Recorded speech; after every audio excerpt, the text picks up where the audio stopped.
Hello and welcome to Blue Army TV. I'm sitting here after Carlisle have been beaten 3-2 at home against Grimsby Town in a homecoming for the new manager that he'll probably want to forget quite quickly. And look, I don't think I've left the ground quite that deflated in a while. You know, we've been beaten by this margin or, by a lot more than this margin in the past, but there's a certain bliss when you're getting beat every week that you go there, you're 3-0 down by half time.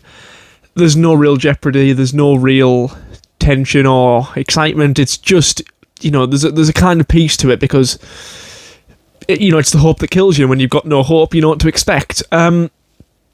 This game, however, was very, very different because, we've been ahead twice and we've still managed to bottle it in the last minute. And it was the most gut-wrenching game, the most disappointing game I've been to in a while, which is, it's annoying because we've just come off the back of a really positive performance in Swindon. I actually think the first half against Grimsby was probably the best we've played in well over a year. I think the playing out from the back worked well. We looked really dangerous going forward. They didn't really pose much of a threat until that one, just far too easy ball through the middle that they managed to score from. But, all credit to us. Pretty much as soon as that goes in, we get ourselves back in front with a brilliantly well-worked goal into the area that Sadie finishes off into pretty much an empty net with the play that led up to it. It was fantastic. We played some really nice stuff. But after the first half that, impressed me so much, the second half, I just...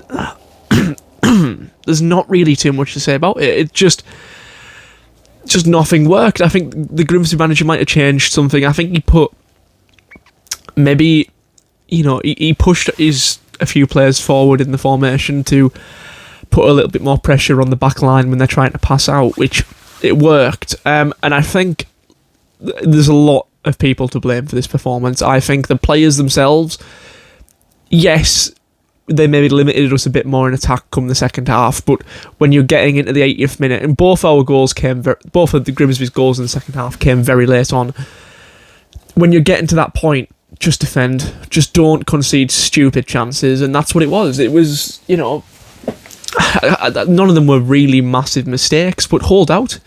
You're good defenders. Sam Lavelle is a player that, I think had a really good first half. I know he's better than that. And Ben Barkley, even in the first half, really frustrated me. He got himself booked, which, stupid decision. He was getting beat all the time. His passing was dreadful.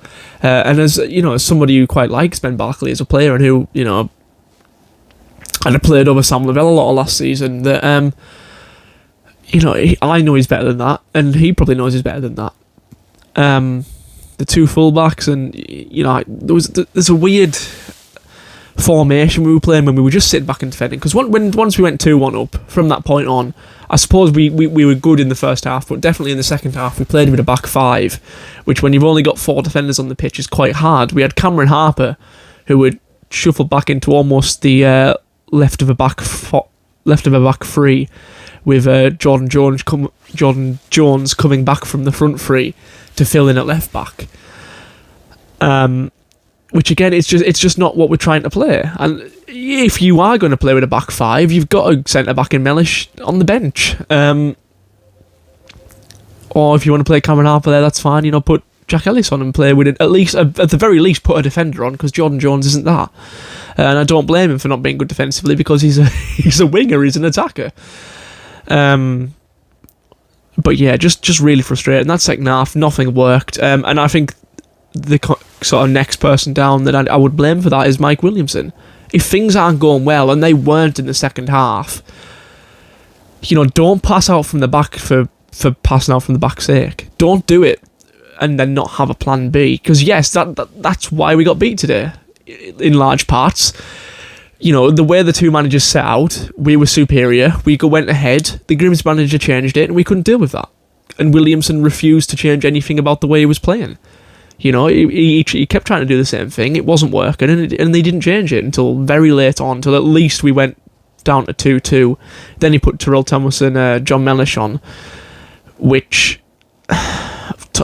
Thomas was at left back for a lot of it, which was just odd. It just seemed really disjointed and really just poor in the second half. And I don't think that we can come out of that result feeling hard done by, because we absolutely deserve to get beat.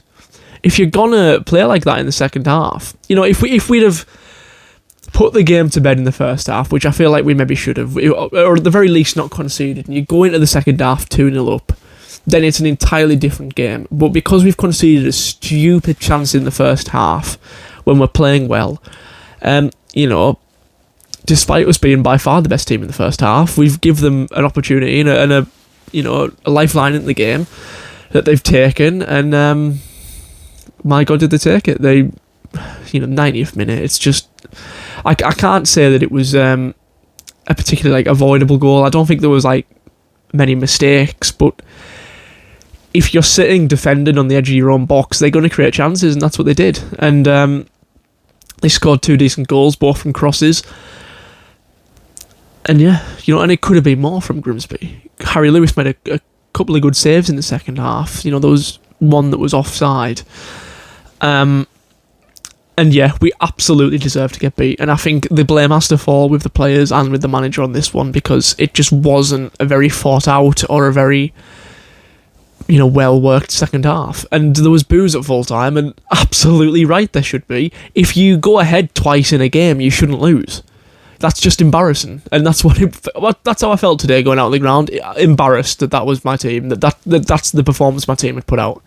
I'm a Carlisle fan. I have been for years, and how I felt about that game was embarrassed, because I expect better.